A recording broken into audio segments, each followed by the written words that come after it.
If you come at the king, you best not miss. Acknowledge us.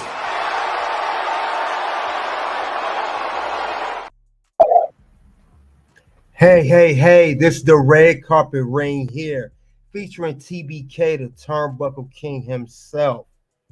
Got another good one for you guys today.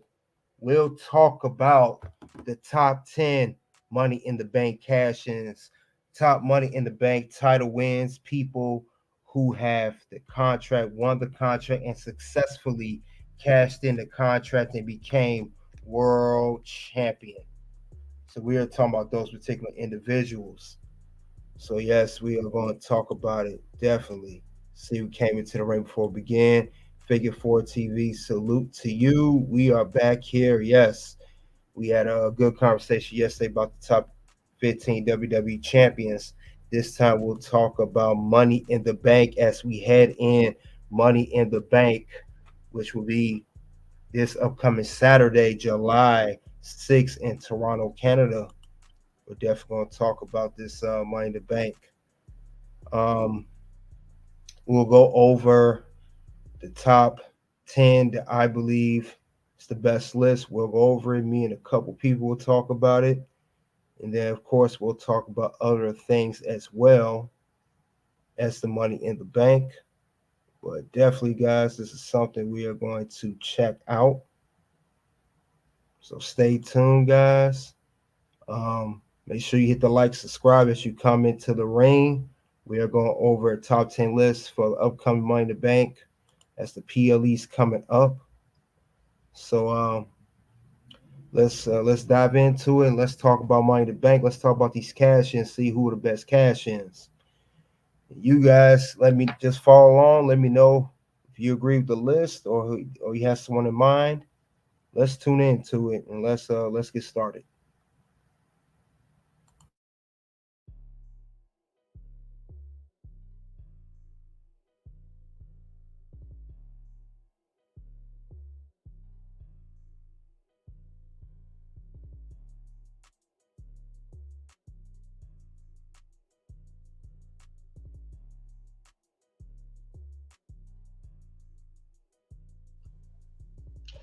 Hey, red carpet rain where we are.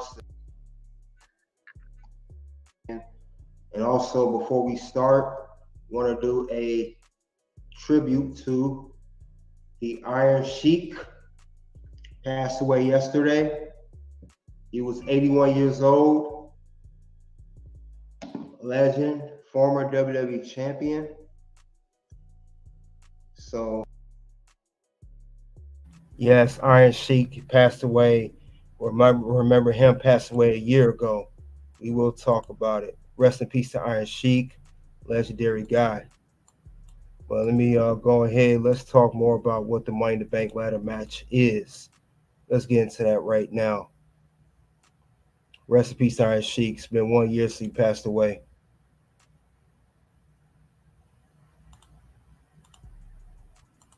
The Money in the Bank ladder match is a ladder match held by professional wrestling promotion WWE.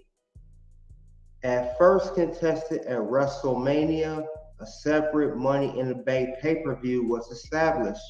The prize in the match is a briefcase containing a contract for a world championship match, which can be cashed in by the holder of the briefcase at any point in the year following his later on or her victory, because it did become a women's Money in the Bank as of 2017. So how was it the concept? Who invented it? Let's see. Speaking to ESPN, Chris Jericho revealed that the former. Oh yeah, before we continue on, we are here on Facebook and X. We'll be on there for a limited amount of time. After Facebook and X, you want to check out the rest of the stream, head on to YouTube of Red Carpet Rain. We are here also on Facebook and X. The like button as you guys come in. With that being said, let me continue on what I was reading here. Talking more about the Money in the Bank.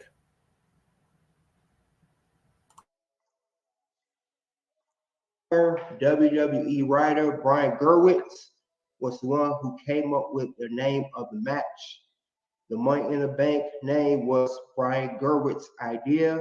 You put your championship opportunity in the bank, so you got like cash in your bank. And I think that's where it cashing comes from. And I don't think there was another multi-man ladder match where every man was for himself. It's WrestleMania.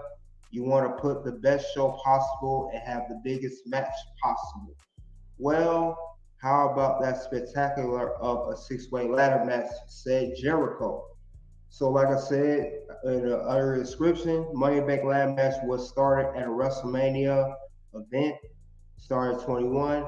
Money in the Bank got so big it became its own event. Started 2010 to present, and later on having the women's. So let's give some facts of Money in the Bank.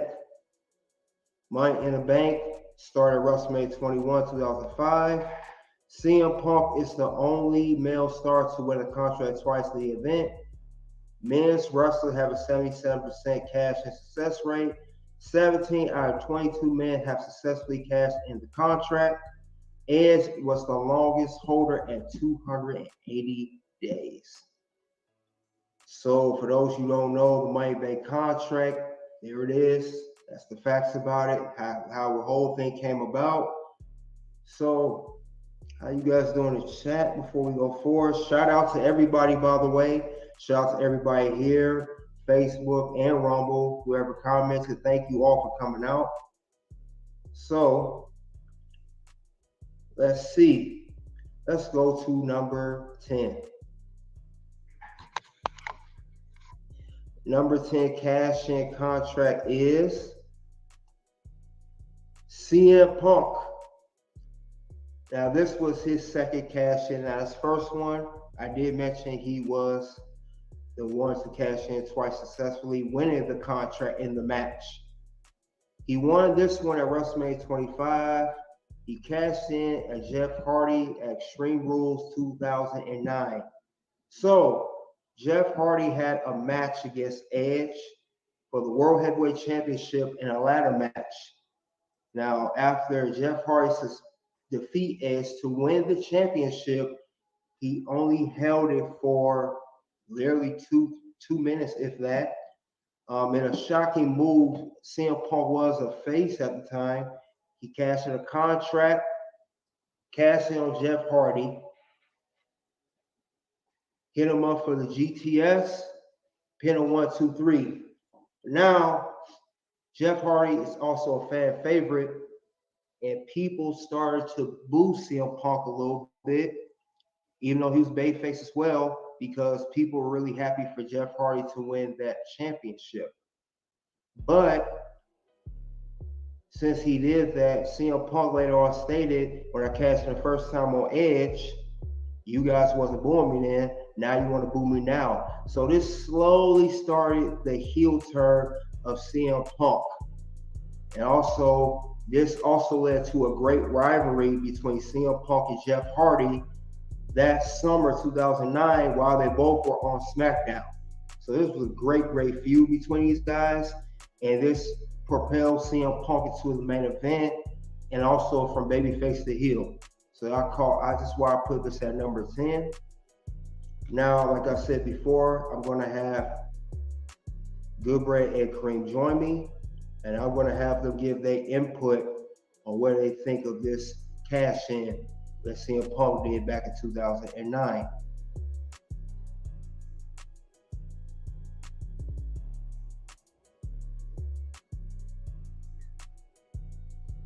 Okay, let's see.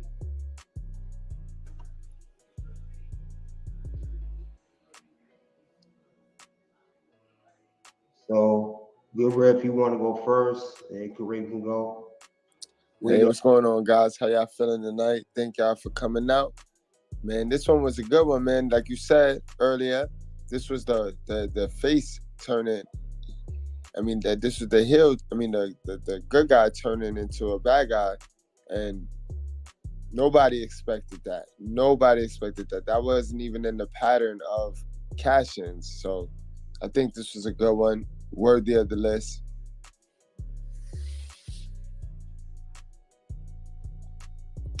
Reem? Yeah, what's up, fellas? How's it going? How you doing, man? Thanks for coming out, brother. Well? Thanks for having me. I appreciate you. No problem, man. Yeah. Oh yeah. So this one right here, this was the 1 year prior to them making its own event, correct? So it became its own pay-per-view event in 2010, right? Yes, in 2010 is when it started its own pay-per-view. So this was the last year that it was at WrestleMania 2009. 2009, well, exactly. sorry, Yeah. 2010 was the last year. But it was also the same year it started the event. So this was the year before last year. Yep. Yeah. I actually saw this. It's like I told you, I was talking to you behind the scenes. And remember, I told you I watched wrestling back in the day. Then I kind of stopped watching it, and I started watching in 2005 once again. You know, so and the actual Money in the Bank was the reason why I started watching it again. You know, so this was definitely a good one, man. Like Good Brad said, you know, the good guy turning into the bad. You know, and also too, I always say with WWE, man, they usually have those like culture shifts every 5 years. So, you know, this was at that turning point as well, you know, with new people coming in and stuff like that. Yeah, it's definitely a good one. Fact. I was surprised they pulled the trigger on this one too, with Jeff being red hot. Yeah. I thought he would win it. I thought he was gonna take the whole thing. So, you know, but that's why I love Vince, man. You know, and the writers at WWE, like sometimes they throw those curveballs, man. You know, and you don't want to be too predictable. You know, right? Yeah, you got a point.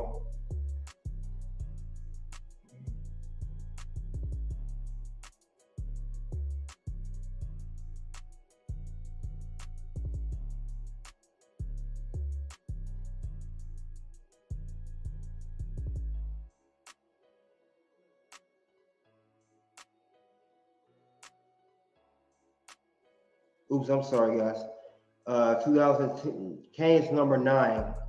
He won the contract at the Money in the Bank 2010 event. He cashed in on the World Heavyweight Champion, Rey Mysterio, and he cashed in on the same night. Now, this one is different because this was Kane's long title run. It's the longest title run he ever had his whole career. He was a previous WWE champion and an ECW champion, and those title reigns weren't that long. Especially WWE title run he had for 24 hours, and ECW title he had for, I think, maybe a few months. He was the first Money in the Bank winner that I seen to cash in the exact same night, with the whole concept you could cash in any time on any world champion. So he didn't even hold on to the contract that long.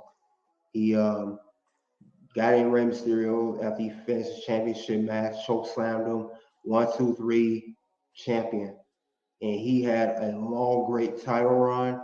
He had a feud with Undertaker. They had a few matches. He had a feud with Edge a little bit. He had a few with other men. I think he ended up losing in a four-way match at the TLC pay-per-view, which Edge won, which was Edge's 10th championship. But I remember him having a very good title run. But I know Kane was not known for winning world titles. He would just want to work, you know, do what he's supposed to do as a wrestler. He's the only superstar I know out of all wrestlers that I never heard anything bad about. When you hear Kane's name in the industry, it's going to be good things. He's one of the very rare people I hear something bad about. And I know Vince McMahon too, he gives a world title run if he likes you and you stuck around for a long period of time. He'll do it as a thank you for putting your years in service. And I think that's what just happened with Kane. He gave him a long title run with the belt.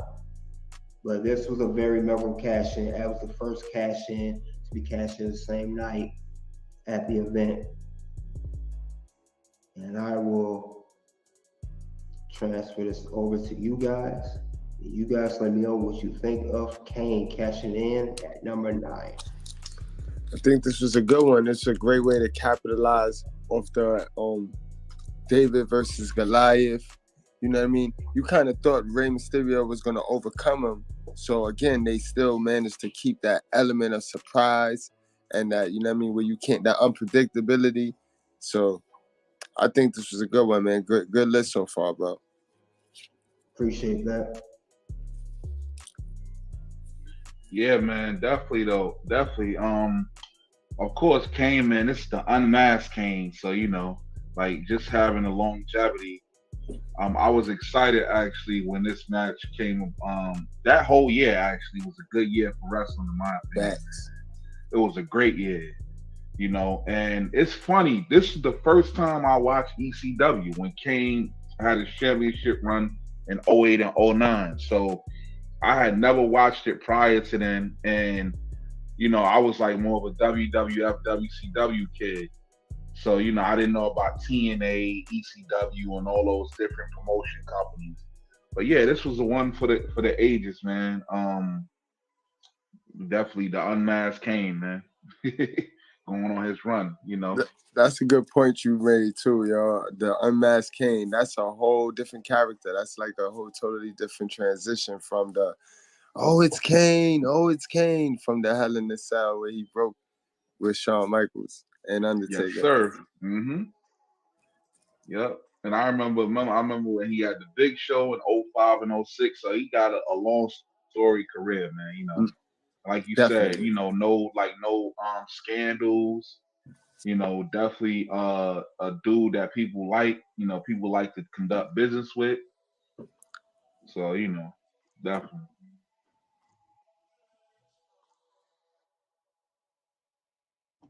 No doubt, Kane, number 9. Just recently got done to the Hall of Fame, I think, a couple years ago. But definitely well deserved. And I will go on to number 8.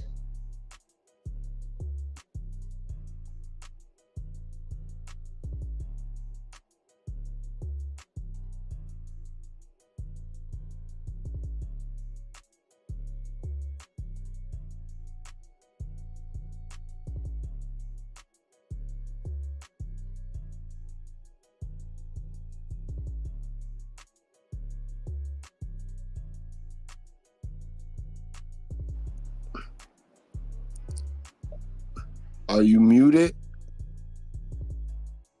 Yeah. Oh, like kind of froze. I just realized it. So my number 8 pick, I'm gonna have another contract cash in. Now this was a memorable cash in as well. This was Dean Ambrose. This is back in 2016. He won a Money Bank contract at the Money Bank 2016, and similar to Kane, he cashed on Seth Rollins, Money Bank 2016, the same night. Now this was a memorable one. I also did a video on this on the channel. It was the first time that 3 former stablemates held the championship in one night.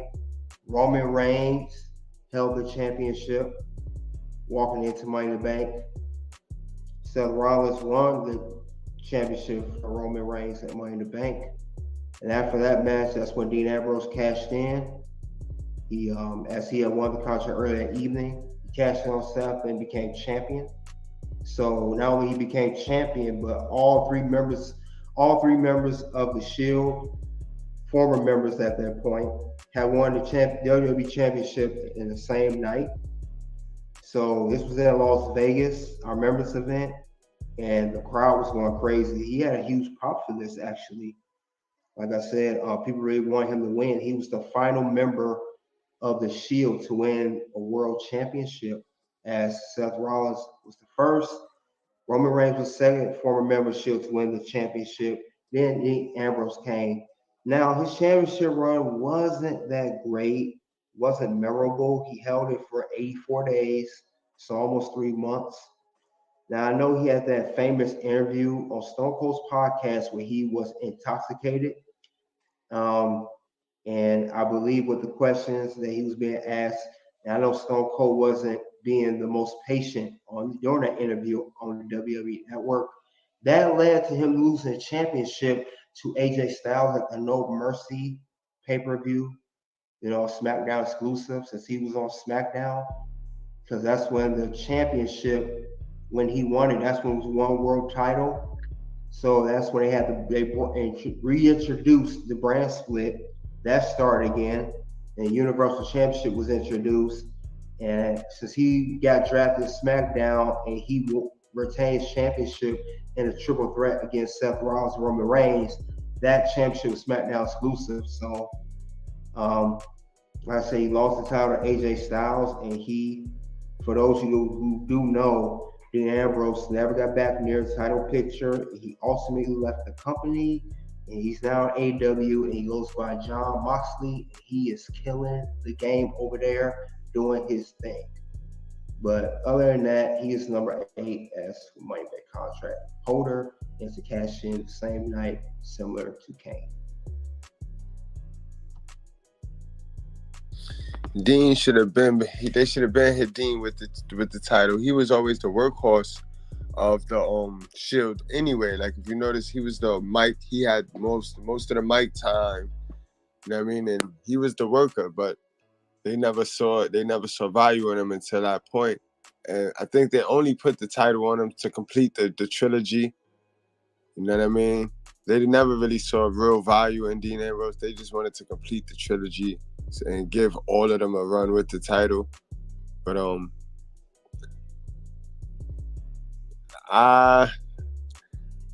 once Kane did it, it took that prestige away. Like the same night cash in, and then they start to run with it now too. It's like for some reason the women's Money in the Bank, it's like they can't go a day, they can't go 24 hours without cashing it in now. It's like they just take that blueprint and they make it into something that's not worth watching now. But all right, bro. Yeah, man. So basically, so he fought against Seth in that championship match, right? Yes, he defeated. While they were still in the Shield together. No, they were former members of the Shield at that point. Okay. So I could. All right, cool. So I could see that WWE again stirring it up, but yeah, I think too, like what Good Brother was saying, man. They wanted to complete the trilogy, but also, man, sometimes you come into something and it's really hard to like let's be real. We can count on a one hand, maybe two, on longevity in this business. Like if and that's it's even like a TV show, bro. Yep. Like you might come in one day, shit. I'm about to die in this episode. Right. So it's real, like I just think, then like you said, the Stone Cold thing. So he may have made some enemies behind the scenes, or just like, hey, this guy, we got what we got out of him and that's it,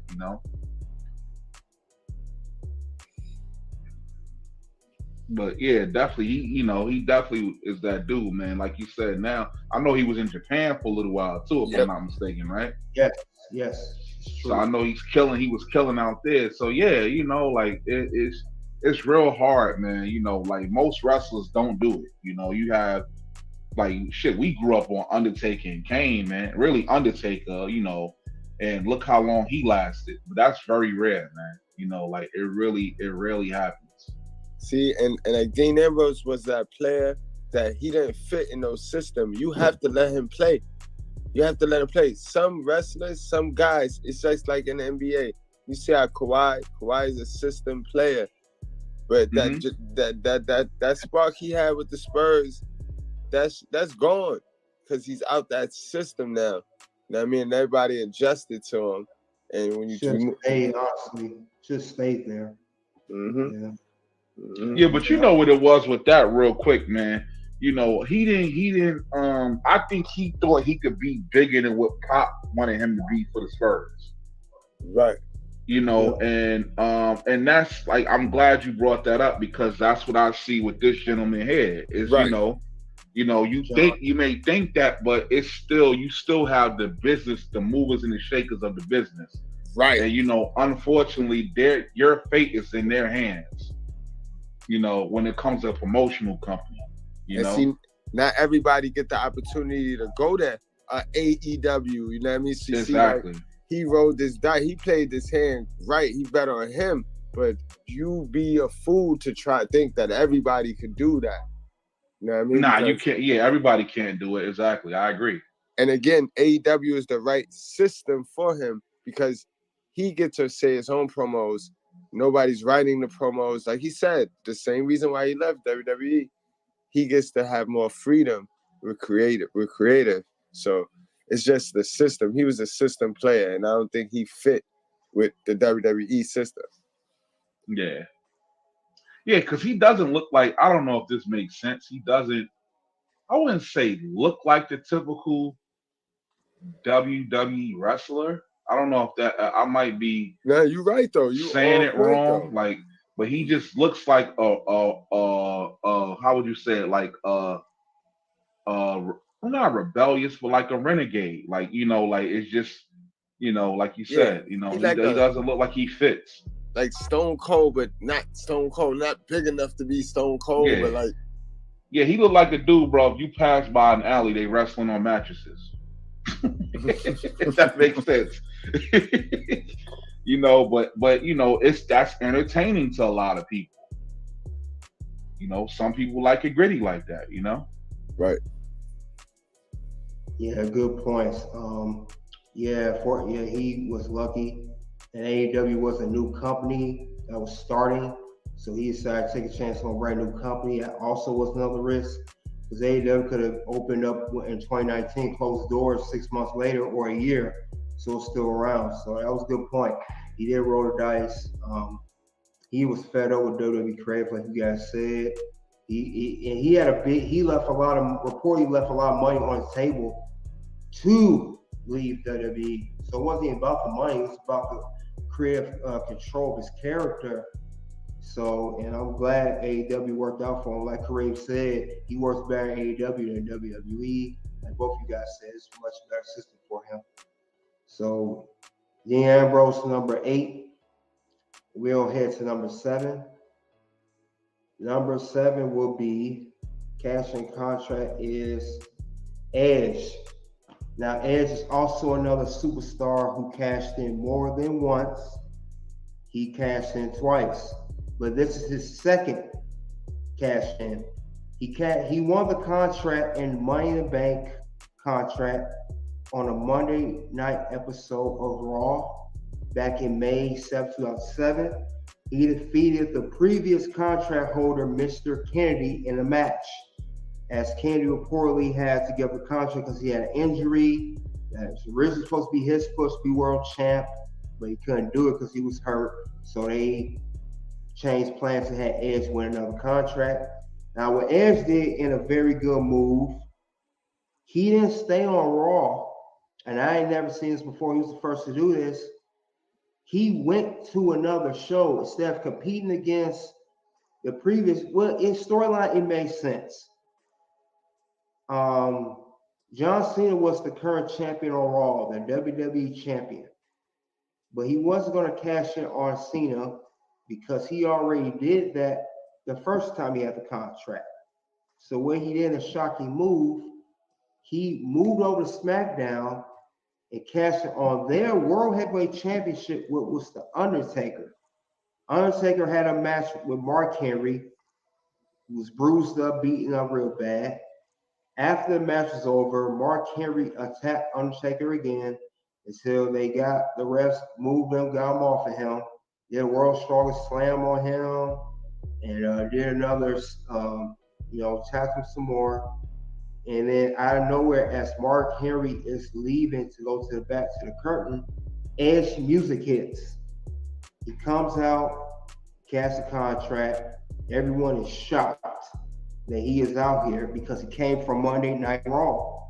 Remember, he was a Monday Night Raw star, came to SmackDown. He cashed on Undertaker, and he won the championship. That was his first time holding the World Heavyweight Championship off that cash in. Now, he was a previous two-time WWE champion. This made his third championship. And he had a decent run with the title. But Edge, unfortunately, won the best title run of his career, but it was okay. He had a pectoral injury when he had a match with Kane. And he has relinquished the belt. And Great Khali became champion, and then Batista defeated him, and Edge got it back later on. And he had a good rivalry with Undertaker after all of that. But this is what started their rivalry. Now, last week I explained what was one of my top 10 Hell in a Cell matches. It was against Edge and Undertaker. It was my number 5th pick. You guys check that out. And that whole rivalry that was in Hell in a Cell, SummerSlam 2008, started off this cash in right here. This started the whole feud. Him cashing a contract on SmackDown, which was May 8th, but it was taped for May 11th. So technically, it was the next day, as SmackDown was taped Tuesday and filmed, and it was on TV Friday. But he literally cashed it in 24 hours later after winning it at Raw. But this was a good cash in for Edge. It was a shocking move. No one thought he would come to SmackDown because he was on Raw. So I put this at number 7.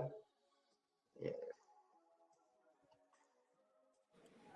I'll let you guys go ahead. Man, Edge was made for Money in the Bank. This match was made for Edge. Edge is Mr. Money in the Bank, if you ask me. You know what I mean? I love all of Edge's cash-ins, and this could have been number 1, honestly. That's all I got to say about that. Yo, good, Brad. That's all you got to say about 07, bro? You know 07 was a good year, man. 07 was a hell of a year. Bruh, you had, man, first things first. If I'm not mistaken, didn't Mr. Kennedy win it and Edge beat him, correct? Yes, but you muted, bro. You muted again, bro. I don't know what's. Yeah, it's kind of changing. Like I was saying, Mr. King had an injury. Exactly. Yeah. But bro, this year was crazy. First of all, you took it way back with the Great Khali, bro. When I heard that name, you took it back, bro. That year was crazy. So that I remember they had, I remember Booker T, known as King Book at the time. They had the Falls Count match. He beat Kane. That surprised me. I did not see that coming. Like, this year for wrestling was crazy, bro.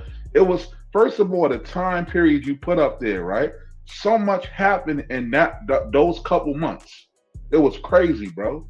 Matches of lifetime, like lifetime matches, bro. Rest in peace. Remember the triple threat match with Chris Benoit and Finley? That was crazy. So this was a great year for wrestling, bro. I remember Mr. Kennedy fought, remember Sabu? He fought him in ECW. This was a great year for wrestling, bro. Bring back a lot of memories, man. Great year. And like you said, Edge, it's in his name, man. He's edgy, man. Like, very marketable guy, you know? Very marketable ultimate dude. Opportunist. And that makes up everything of the Money in the Bank. Yes, sir. Yo, yeah, bro. I ain't gonna lie, bro. That was a great addition to WWE, bro. Like that, oh man, like talking about creativity and just just like the showmanship. I remember I used to love the Hardy Brothers, man. Too with their, craziness, man, and the Royal Rumbles and ladder matches and stuff like that, man. Yeah, that Money in the Bank event definitely brought a new element to how they could flow or set up the next champion. You know what I mean? Because you know how the Royal Rumble normally predicts. In the Royal Rumble, your Iron Man normally becomes your Intercontinental Champion, and he's like your Yes, sir. number one contender. I mean, then the winner of the Royal Rumble, he normally is the setup man to become the next world's champion. I mean, so you had your events. Money in the Bank came, and it really gave the opportunity of a lifetime to like a dude that was a worker, to a dude that was like mid-card, but worked his ass off. You know what I mean? Bro, it's the epitome of, like we said, bro, promotion. And that's what I love about it. Like, you could, like you said, you could be a mid-card dude. You be somebody that is really like, hey, you got there, whatever, bro, and you can make your name that night, bro. Right. And really get that fan favor, So I agree with that, bro. But this was just a good year, bro. Like, oh my God, bro. Like, oh man, like memories, man. 07, man. Yeah, you guys had me thinking. 07 was also the year of not only Edge and Undertaker rivalry, but Batista also rivalry with Undertaker. They had a great rivalry that year. That was Undertaker's best peak physical shape. That was like his prime year. But yeah, 07 definitely bring it back. And real quick, bro, the funniest thing too, remember when Randy Orton bribed his way into the match? Right. That shit was hilarious. Excuse my language. That itch was hilarious, bro. He basically cried his way into the match, bro. But it was just entertaining, man. Great year, man. No doubt, no doubt. Gilbert, you said everything you had to say, right? Yes, sir. Okay. Well, that was number 7, which was. So we'll go on to number 6.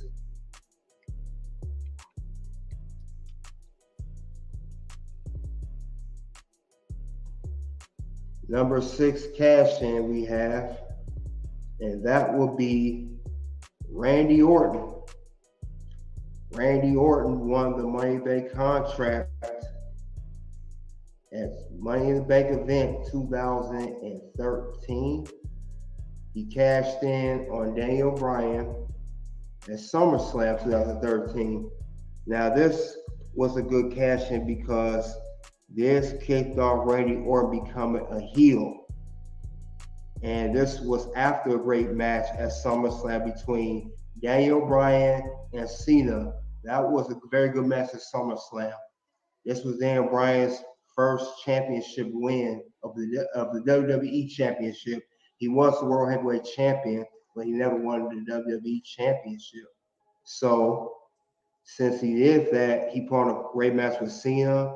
Now, Cena was legitimately injured, and he had to take time off, but Daniel Bryan had a big pop. I remember that one. Had a big pop, whatever, and when he had a big pop, you thought that Randy Orton was going to cash in. He saw Daniel Bryan ready from the ring, and the crowd had you thinking. He had you thinking. He tricked the crowd thinking that he was leaving, and he gone. He's not going to cash in, and then he did that sneaky turnaround very slowly, like the Viper that he is. And Triple H, who was special guest referee in the match, he turned Daniel Bryan around, pedigreed him, and looked at Randy Orton. And Triple H said, "Ring that bell, ring it." And Randy Orton didn't even have to do no RKO, no punt, no nothing. Triple H did all the work for him. He literally had the championship handed to him. Randy Orton didn't even have to do anything. Triple H did all the work. 1, 2, 3, Randy Orton's champion. And it's also kicked off the Authority stable corporation type. It kind of reminded me of the corporation back in the 90s. It was a new version of it. Instead of Vince running, it was Triple H Stephanie. But this was the Authority kicking off. Randy Orton saying his thing, "I'm the face of the WWE," and it was a good cash in for Randy Orton because he had never won a contract before. Not that he needed it, he's Randy Orton now, well established, but I did not expect that to happen at SummerSlam. when I saw Randy Orton turn around, I saw Triple H. I said, I think Triple H is about to pedigree Daniel Bryan, and that's what he did.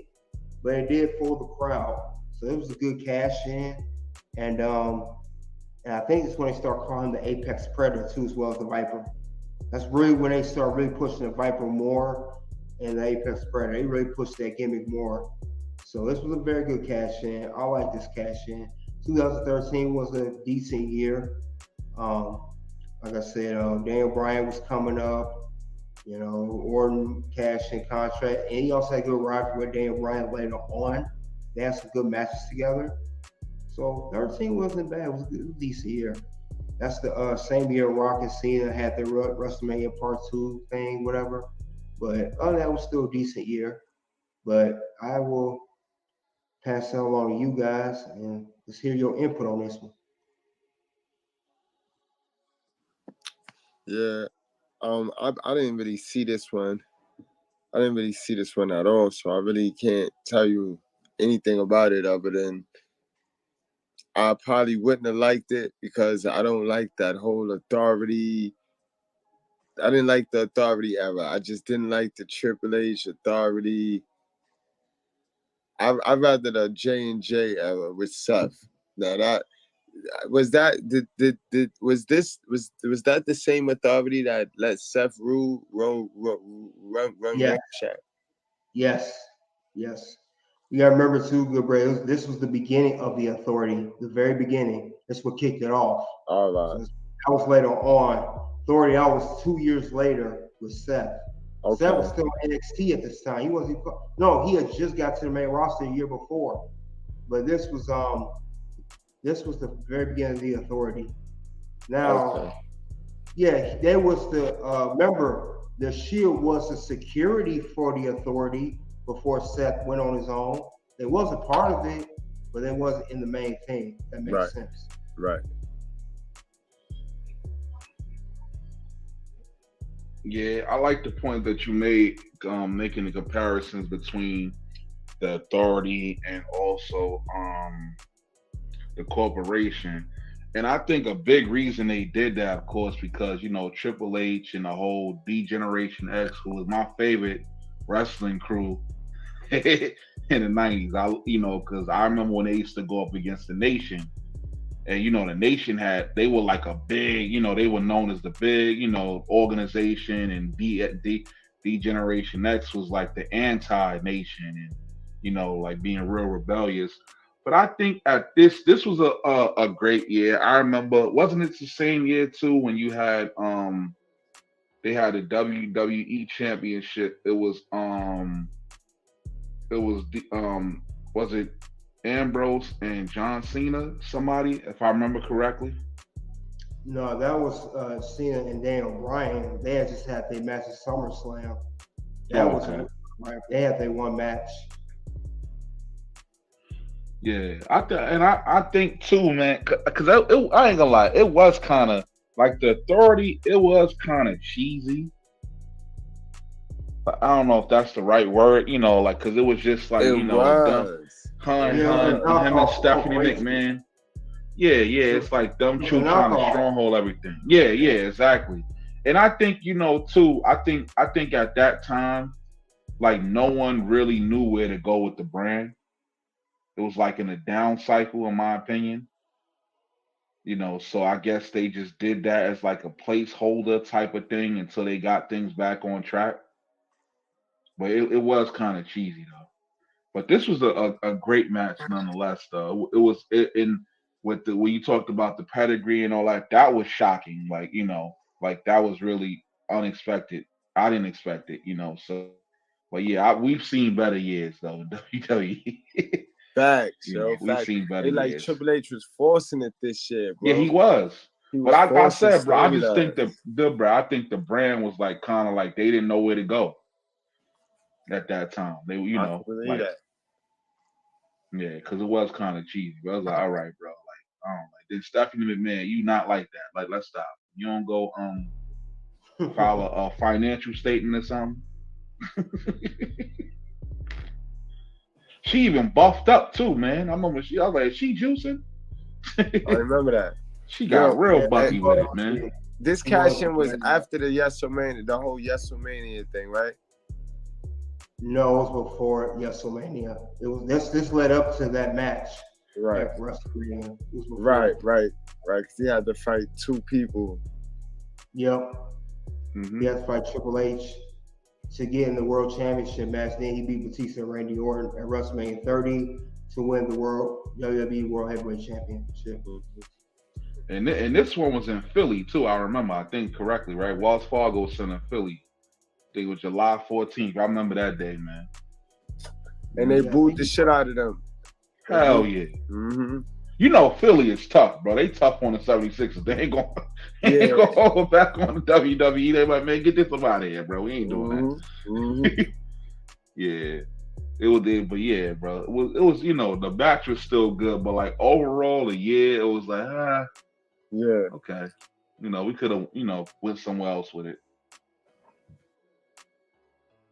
Yep, no doubt. That was number 6. Yep, number 6. So we're going to move on to number 5. Number 5, cash-in of all time. We're down to the top 5. So we're getting real good now.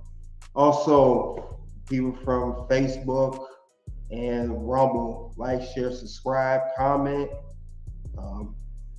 or come on to YouTube, check it out here or over there. Because before we get to number 1, Money Bank Cash In, we will end the stream here on YouTube and Facebook. We'll move on to Rumble to play exclusively that cash in. So, like, share, comment, subscribe, all platforms, YouTube, Rumble, Facebook. So, number 5 cash in is going to be RVD. He won the contract at WrestleMania 22. That's when it was still had the contract ladder match at WrestleMania. He cashed in on John Cena at ECW One Night Stand 2006. Now, he was the first Money in the Bank contract holder to announce prior when he was going to cash a contract, and actually did it for that day. And not only did he do that, this was the most crazy environments, and Kareem already touched on this already with the Wells Fargo. This was also in Philadelphia, ECW, the home of ECW, the original ECW fans. This was a crazy setting. Cena was getting called every name in the book. F you, F you, F you. You suck, you can't wrestle, everything. He threw his shirt in the crowd, and the crowd threw it back.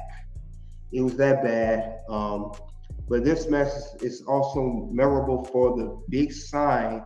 Says that if Cena wins, we will riot. So that was a crazy environment. Also, during the match, it was Extreme Rules. That's what the match was. The stipulation was Extreme Rules.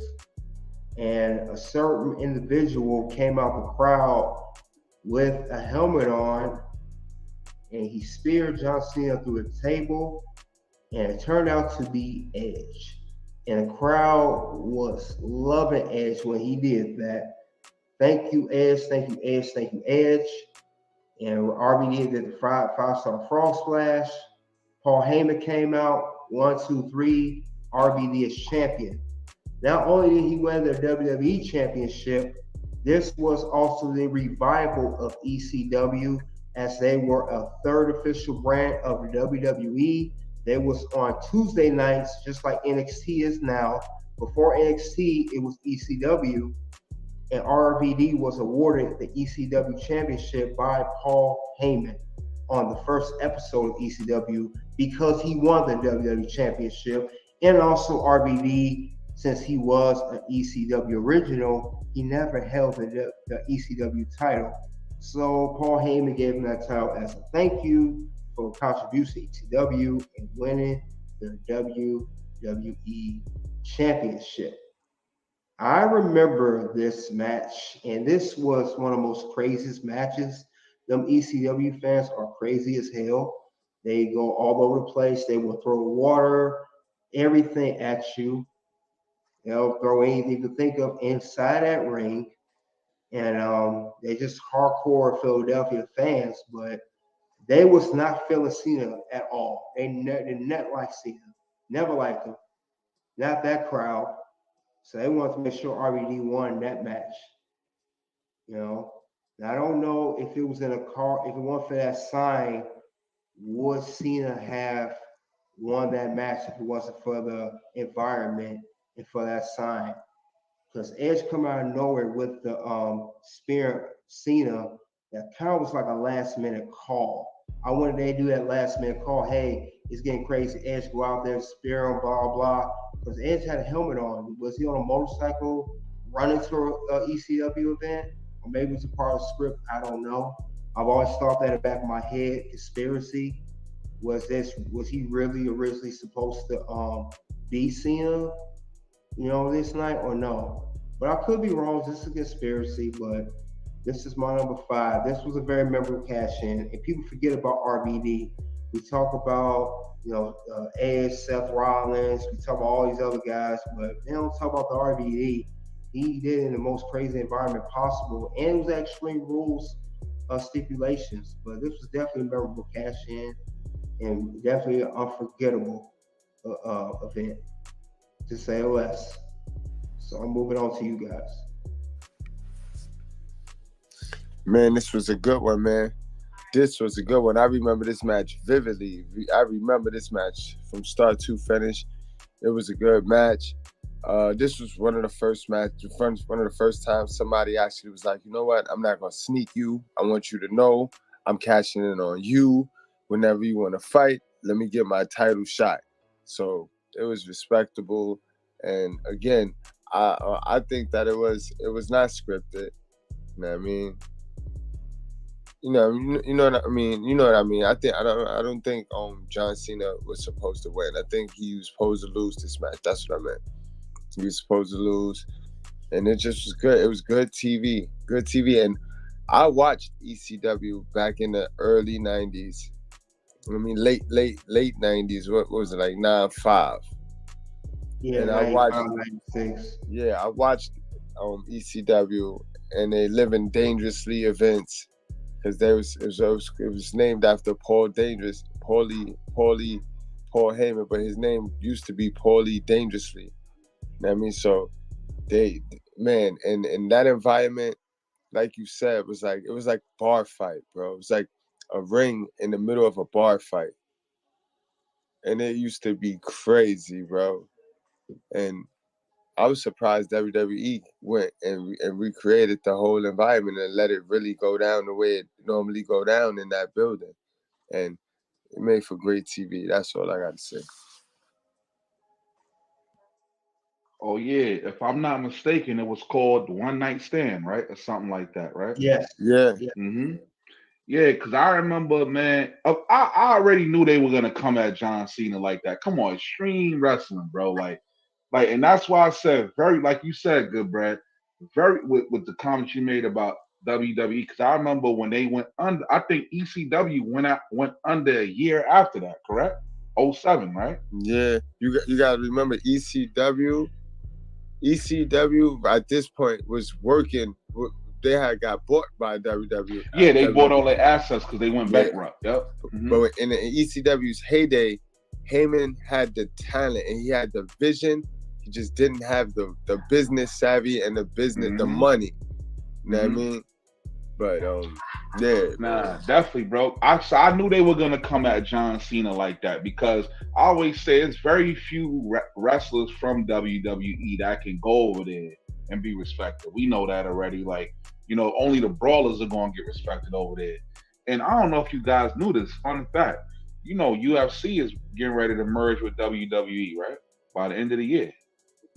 That already happened. They merged. So they did it already? Mm-hmm. Okay. Yeah, Endeavor. Yeah. So that my bad. What you saying, bro? Oh no, I'm saying Endeavor.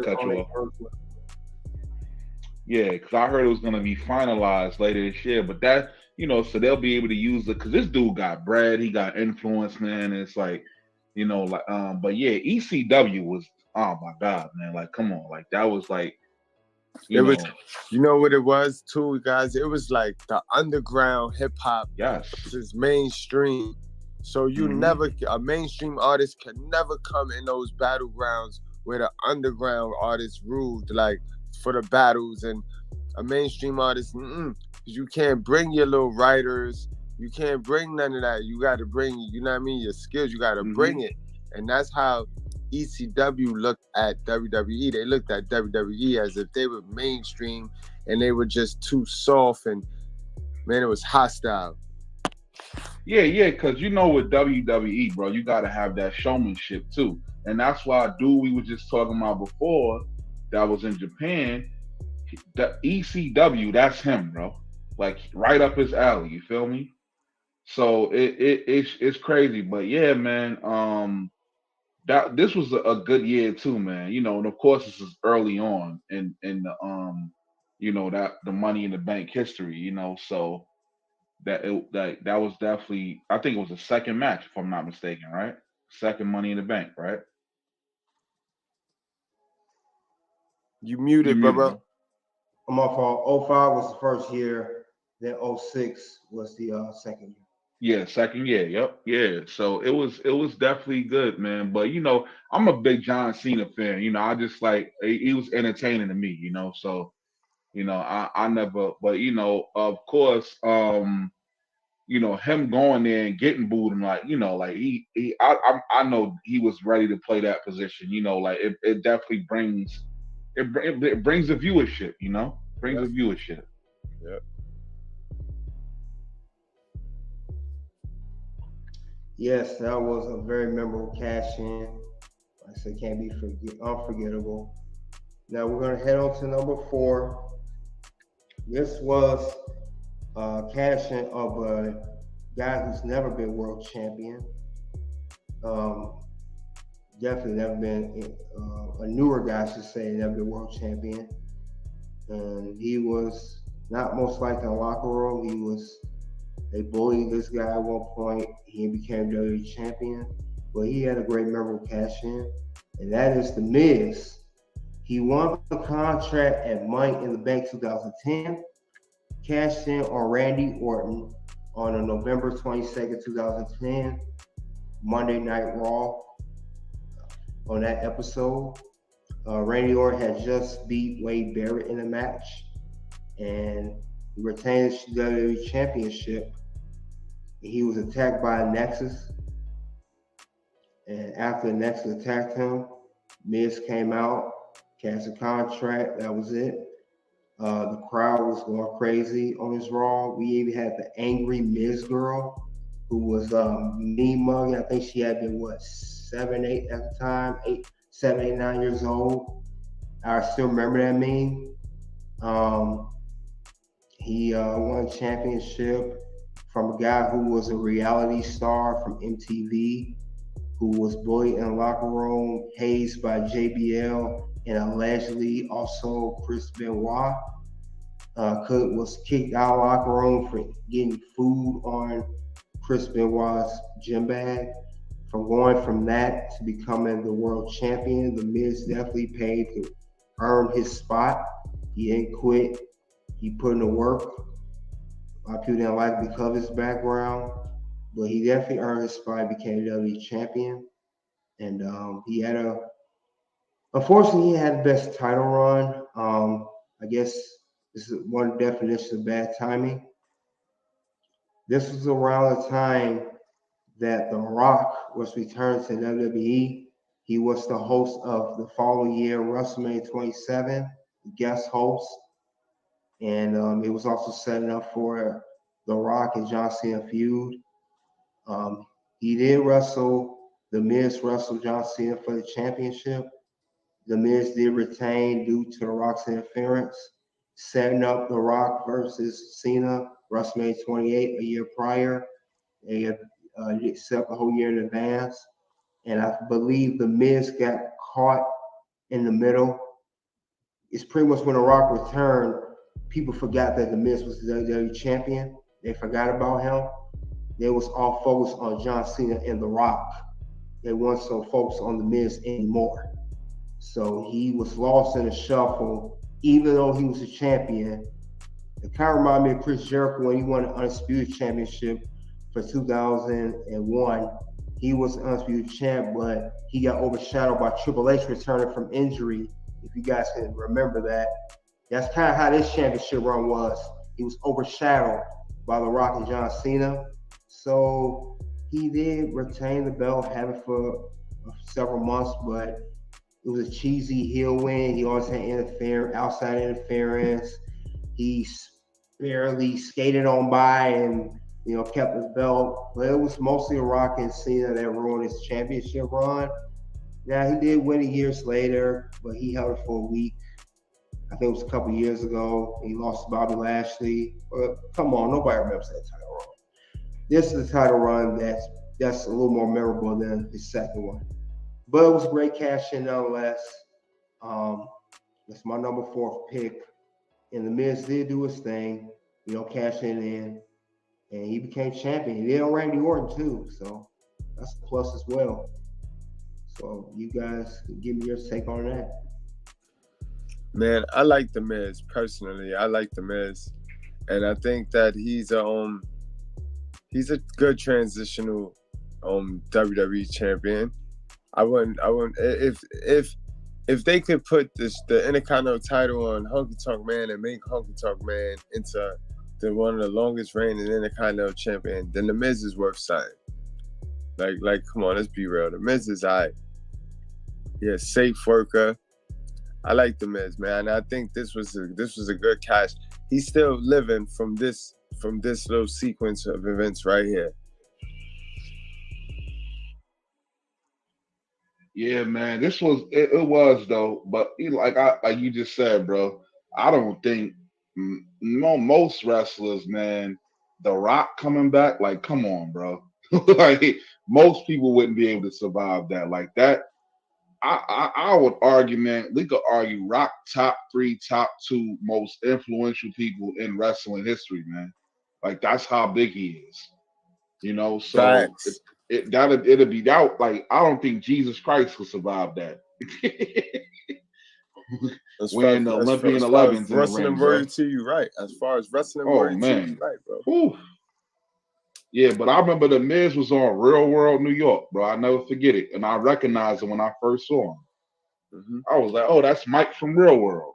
Yeah, he was on there with my guy, Music Maestro. Music Maestro, yep. And then remember the chick he used to go back and forth with because his parents were racist? Her name was Coral or something like that. Yeah. And they used to go back and forth and they became friends. Yep. They worked at Arista Records. That's our childhood, bro. Come on. I never watched the show. I knew he was on it. I never watched it though. Bro, they used to have Real World and Road Rules. Those are MTV's 2 first reality TV shows, as far as I know. Remember, Real World and Road Rules. That's a fact. My man was on there. I used to go to his house. He was on that Real World shit, bro.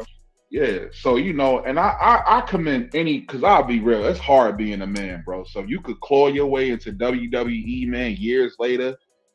It's hard out here. I commend that, bro. I tip my hat to that, But again, ain't nobody like come on, Rock come back, bro. Come on, like great one. That's hard. Great. Yes, yeah, that's hard. Mm-hmm. Yeah, that's what I said. Like I said, he was overshadowed. His run, like I said, Miz put in the work, and he's still with WWE today. I respect his grind, but that title was overshadowed by The Rock. And like you said, Kareem, you ain't getting over The Rock. I don't care who you are. Cena was the only way to hang with The Rock that time. So that's it. Yeah, because because you're right. Because I was saying, like, Cena became real big. So it was like, and what I always love I got to tip my hat to Vince McMahon, man, is he never waits for the ship to sink to stir things up. And that's why I think WWE has been around for so long. Even let's be real. Even if the ratings are good, we got to shake it up and make it better. You know, so that's just classic Vince, man. Like really shaking things up, and that shit, man, was whoo. Yeah, Yeah. right about that. Yeah, no doubt. But number 4 was The Miz, Mike Mizanin, his real name. We'll go to number 3. Now we get to number 3. Now, like last week I stated, you guys can think that you know what my picks are going to be, but you don't. My picks are like nobody else's. I like to shake things up myself. You know, I know some of you guys may go on these websites. You may go on Google or ESPN, WWE.com, and other sites and try to match your list with mine. You know, it's the list he got off the internet. No, no, no. That is not how the red carpet ring does. I come everything on from my own creative mind, and I put my list accordingly, you know, best way fit possible. So you are not going to catch me on that too often. You may get me, but you don't get my list too often. I'm unpredictable with the picks. It's picks you'll never expect. It's not the most popular picks, but it'll be a pick that makes sense at the end of the day. Because that's what I stated last week. My picks are not just about the match or a particular pick. I go off the whole story behind it and the whole big picture instead of the small picture. Now, my number 3 pick for the top 10 Money in the Bank cash-in contract of all time will be Dolph Ziggler. He won the Money Bank contract 2012. He had the contract for a little while. He cashed in on Alberto Del Rio, World Heavyweight Champion, on the Monday Night Raw episode of April 8th, 2013. Also, this is the Monday Night Raw after WrestleMania 29. He was the first contract holder to cash in the night after WrestleMania. And I can say for all the cash-ins, this is one of the biggest pops I've ever heard from that Raw crowd. Not because of the Raw WrestleMania, because he won and he was a well-deserved win champion. Dolph Ziggler was putting in that. He was like the Miz, someone who put in that work and finally got what he deserved, and it was well deserved. I'm glad he had won. Very, very good cash in.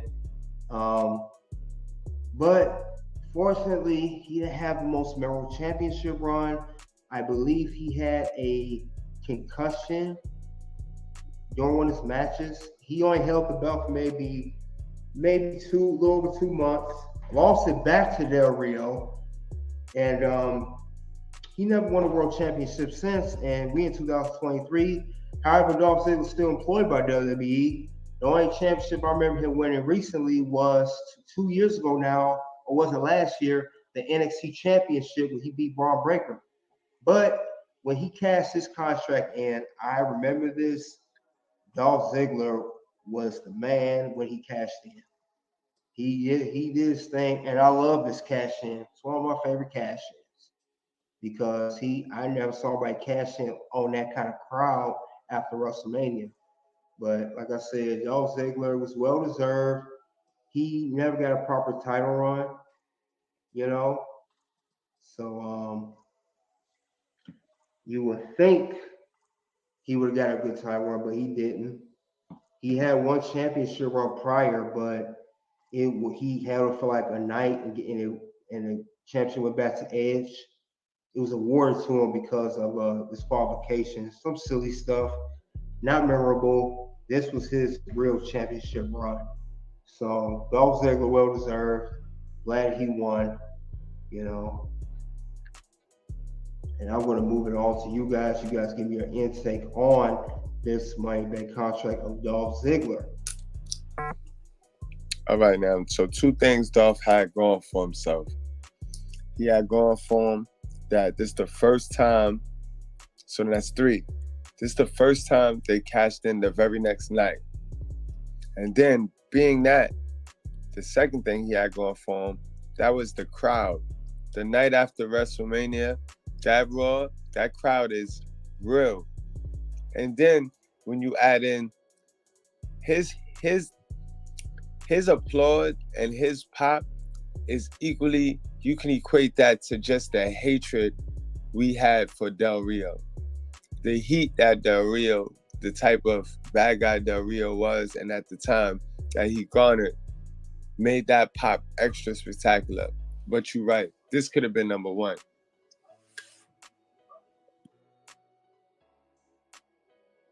Yeah, man. I remember this the one, if I'm not mistaken, right?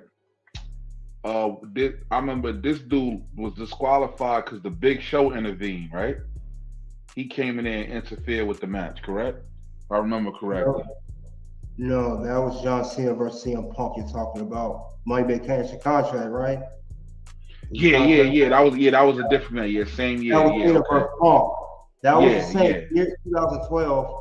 That was on the 1,000th episode of Monday Night Raw. Monday Night Raw. Yeah, you're right. You're right. That was Yeah. Cena Punk, where Cena cashed in on CM Punk. He announced it prior, and Big Show interfered, and that's when CM Punk turned heel and attacked The Rock to attack Big Show. Yeah. Definitely. But yeah, man. You and Good Brad said, man. You know, another blue collar dude, man, getting it. You know, hard work. And of course, I remember you was talking about Del Rio. Yeah, nobody liked that dude, man. So you know, it was definitely, you know, people were you know, I think they would have went with anybody that was anti Del Rio, like at that point. But yeah, this was actually a pretty good year, man. I remember when they had it was in Phoenix, Arizona, if I remember correct. And I didn't get to watch the whole thing though, but it was I was surprised that he won. I thought they were gonna give it to somebody else. You know, so that was shocking. I remember I think didn't he try to cash in for Sheamus that same night, but then didn't do it? I don't think it was the same night. I see Del Rio was world champion, and Cena was the WWE champion at that time. So I don't. He probably did try to cash in on Sheamus, and I think it was a fail. I think I know what he's talking about now, but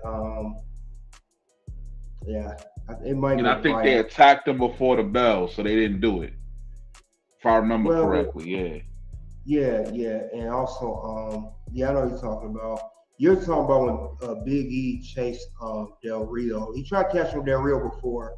That's when Del Rio, Alberto, his announce was chased by Big E out the arena. I think that's what you're talking about. He tried to catch him Del Rio before, and it worked. Yeah, that was fine. He got him this time, and he cashed in on him. Yeah, man. It was a decent year though. Like it was you know, I remember when they had the when John Cena defeated Kane. It was a good year, man. Big Show, of course, was big that year. No, Cena defeated The Rock. Exactly. Yep. Yeah, at WrestleMania rematch. Yeah, man. So that is number 3. Oh yeah, real quick, shout outs to AJ Lee too.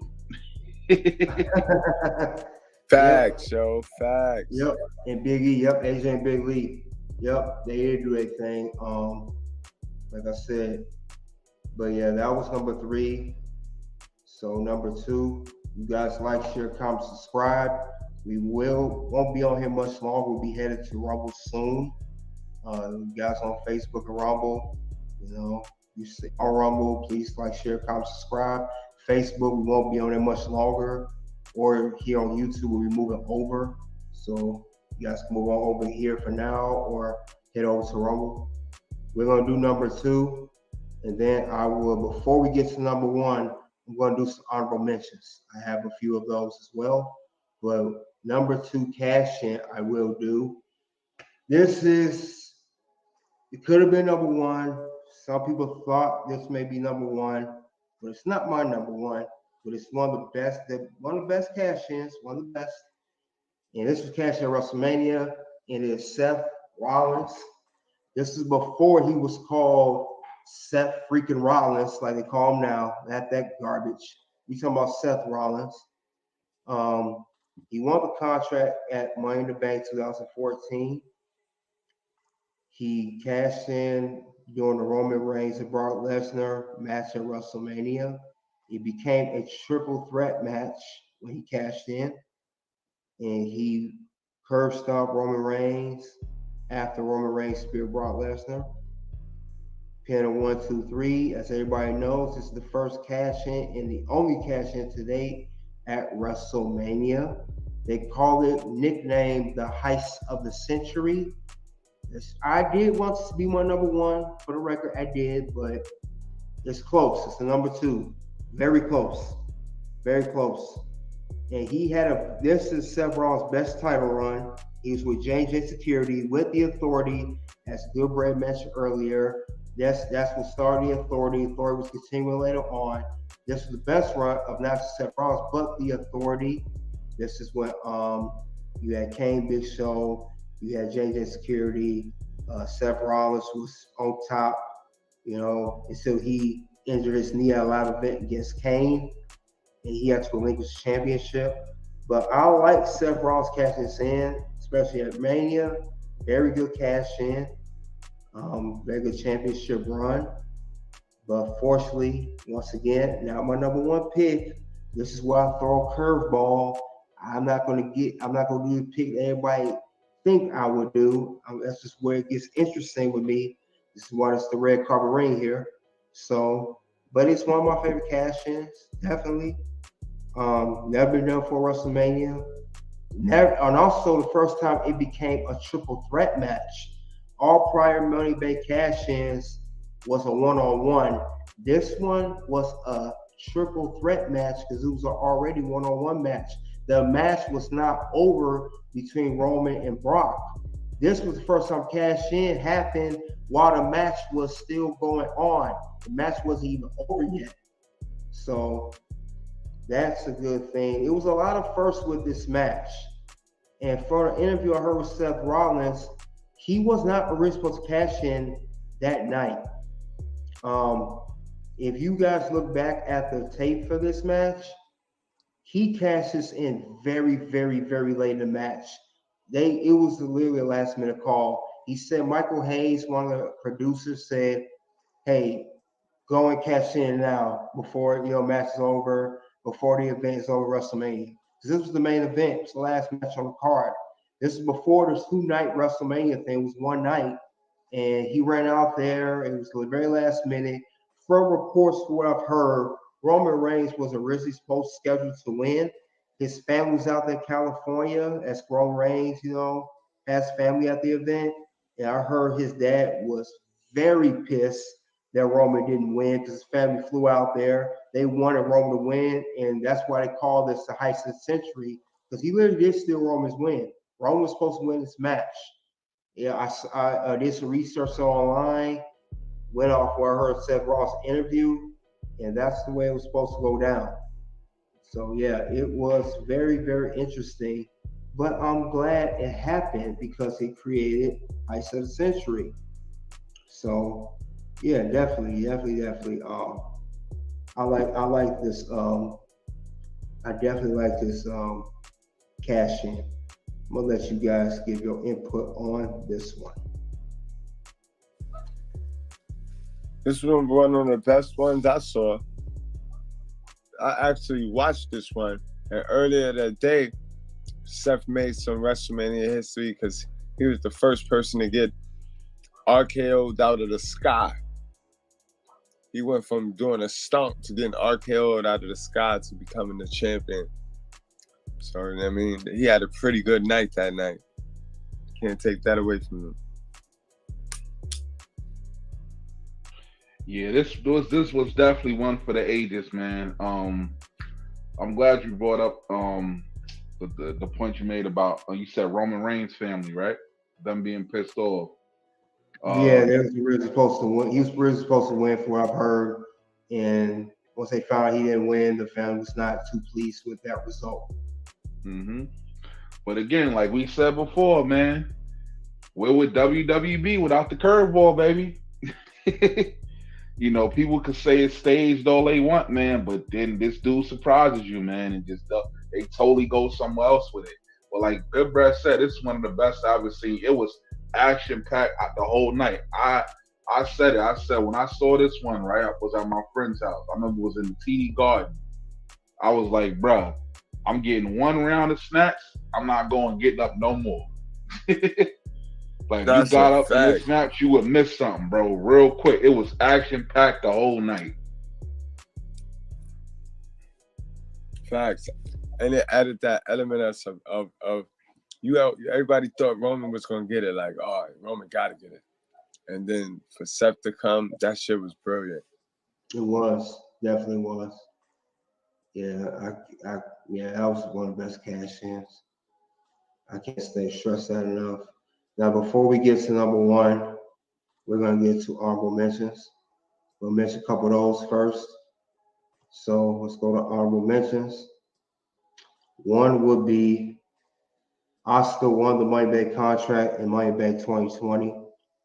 Her cash in, it was during the COVID era.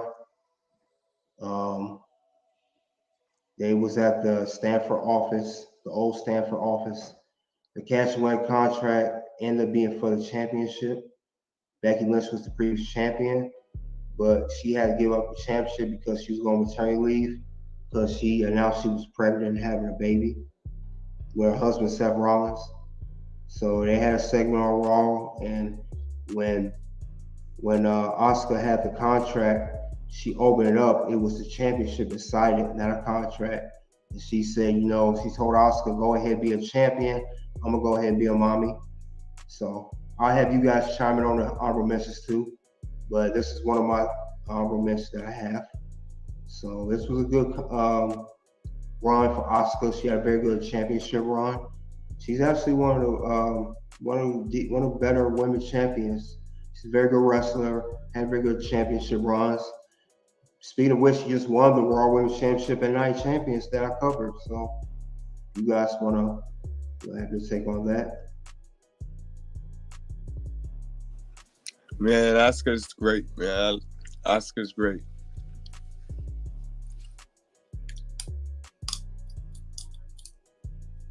Yeah, I gotta I'm not familiar with it, bro. This is after I gotta start watching again. I stopped watching like 15, 16. So I don't really know too much about her. I'm looking forward to seeing Asuka over there on the Toxic Ring Scandals channel. You know what I mean? Yeah, once and check for that all. out. Toxic Ring Scandal.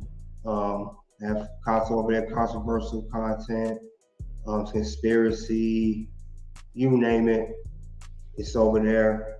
It's a growing channel, but you guys check that out.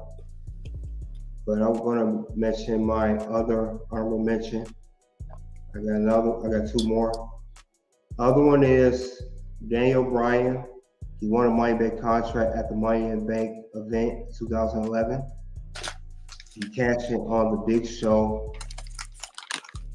He cashed in on the Big Show at the TLC 2011 pay-per-view event. Big Show had just defeated Mark Henry, the previous champion. Big Show didn't hold to the belt that long. It was a table ass shares match. Daniel Bryan snuck in, pinned Big Show, won the title. Now this is his first championship run with WWE. This is the same championship that he lost at WrestleMania 28, where he was kicked by Sheamus, where Sheamus won the belt in 18 seconds after he kissed AJ Lee. So it was a good one. If you guys want to have your take on that one, it was a decent championship run.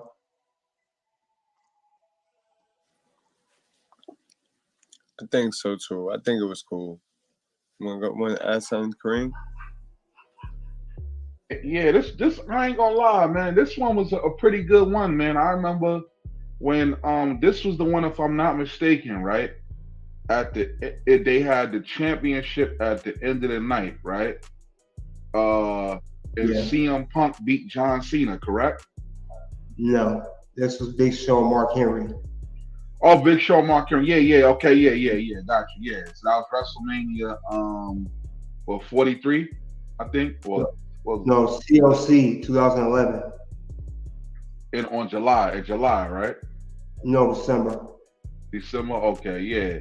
But I wasn't this dude threatening to leave WWE?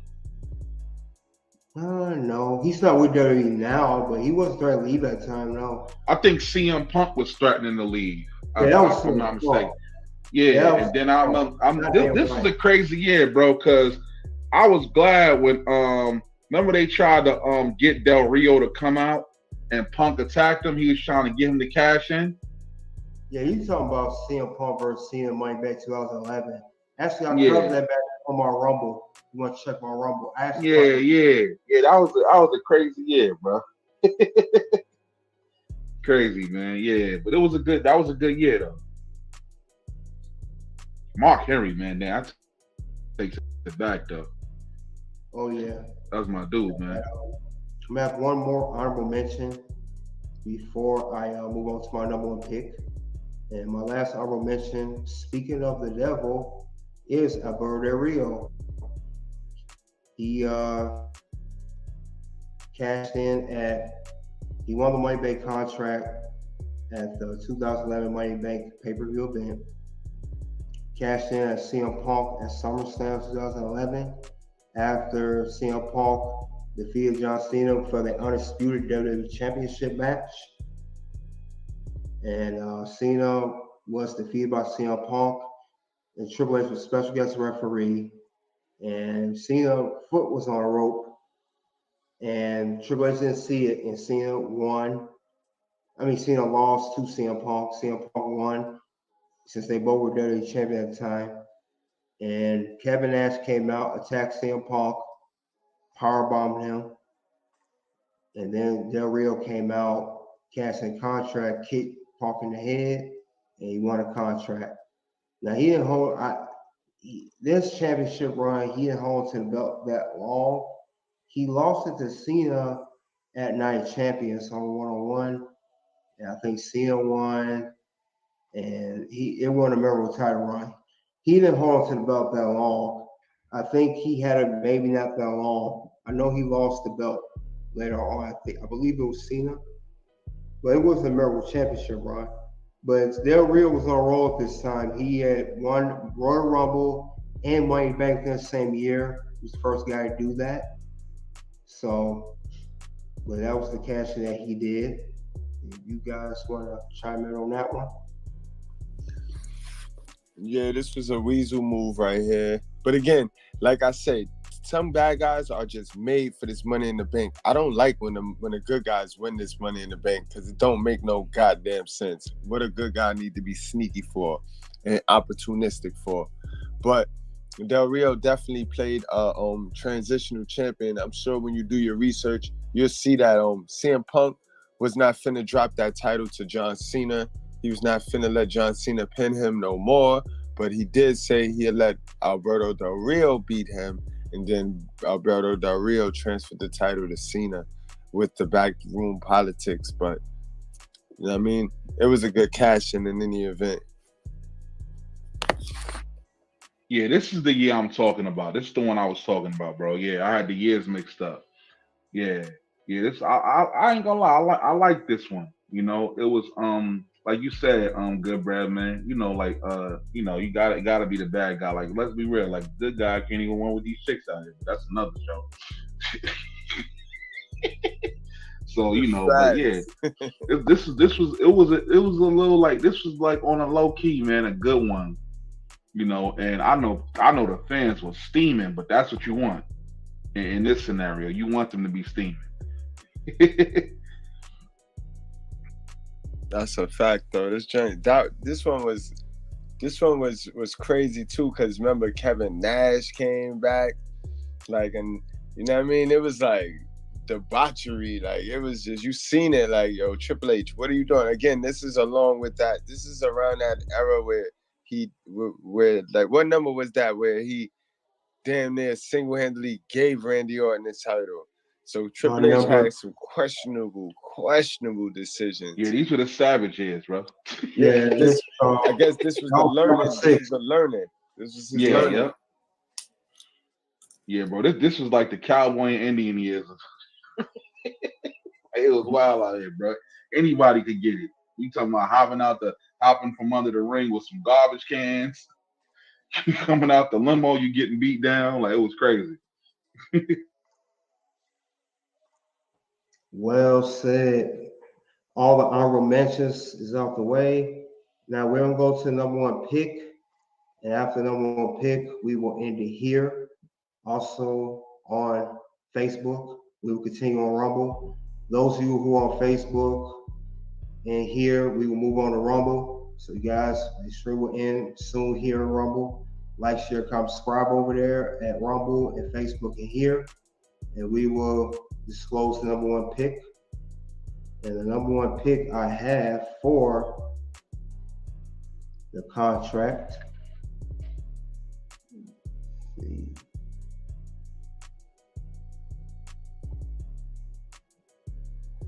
One second, guys.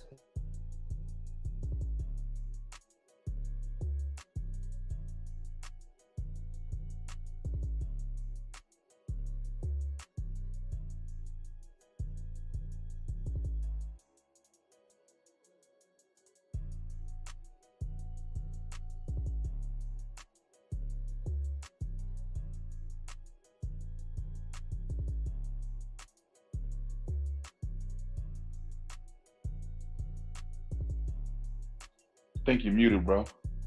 I think you're muted, bro. Yep, I'm about to pull up the number one pick. 1 second. 1 second. Champion and John Cena and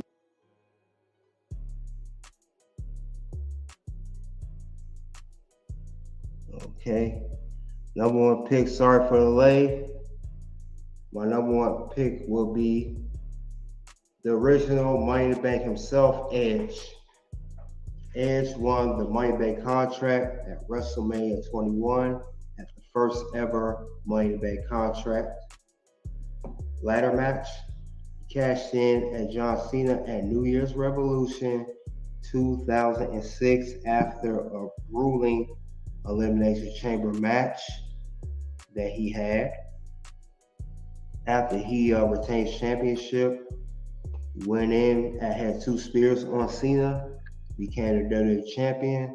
The first man ever to do it, Mr. Ultimate Opportunist, who kicked off the blueprint. You could cash in anytime. Edge. Edge was number one pick.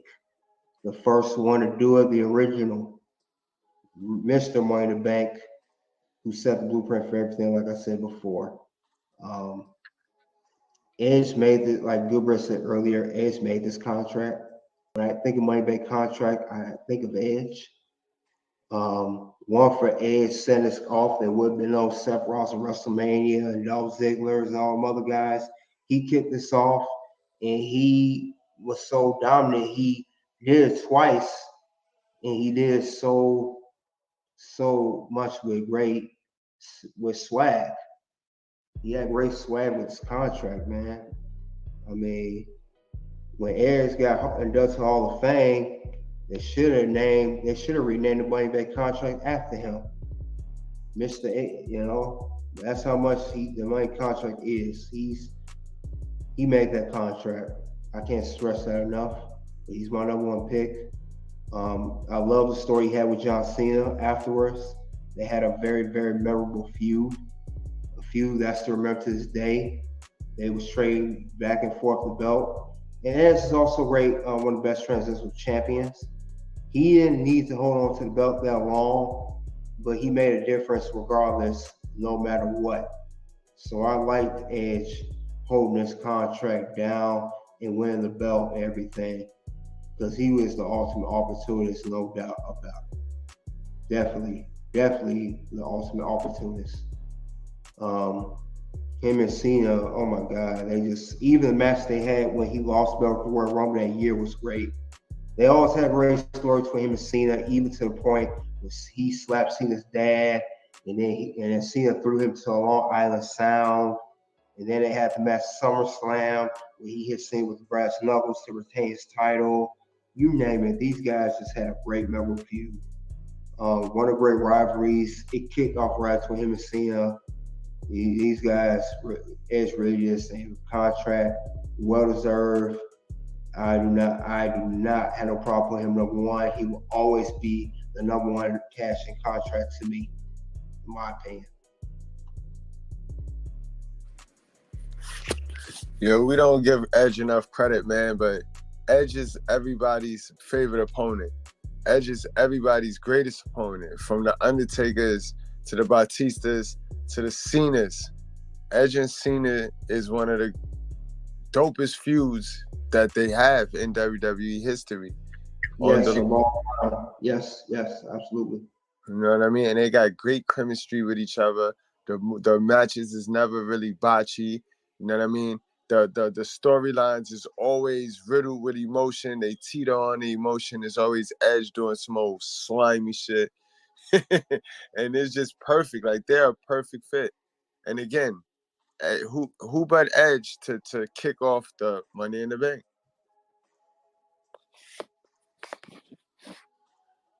Yeah, you know it's the old saying, nothing as good as the original. So that being the first match, of course, that's gonna be, many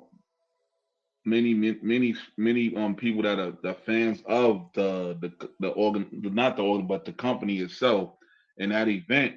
That's we always gonna remember that first match, man. And actually improving the brand with this type of match, and seeing all your favorite wrestlers in the ring, at one time. But Edge is that dude, man. Like I said, the name explains itself, man. It's self-explanatory. Like, the dude is, like Good Brother said, always doing some sleazeball stuff, but it makes for good entertainment, man. But yeah, that first match was crazy, man. And I had a feeling he was gonna win it too, man. I was like, they're gonna give it to Edge. But it was that first match is definitely one for the memories.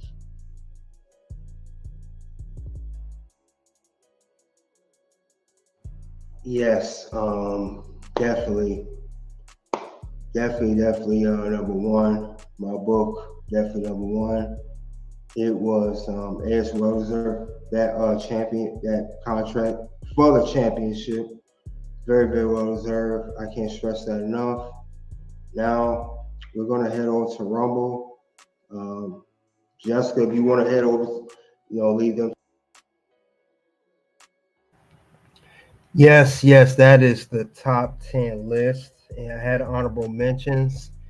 Edge, he was an innovator. He made it famous. Like I said, he's the first guy to do it twice before you and CM Punk later. CM Punk won the match twice, but Edge was the first one to cash in successfully twice, whether he won in a ladder match or not.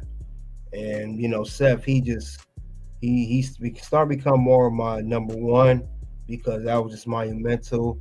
And I mean, even to this day, he's the first one to ever cash in WrestleMania.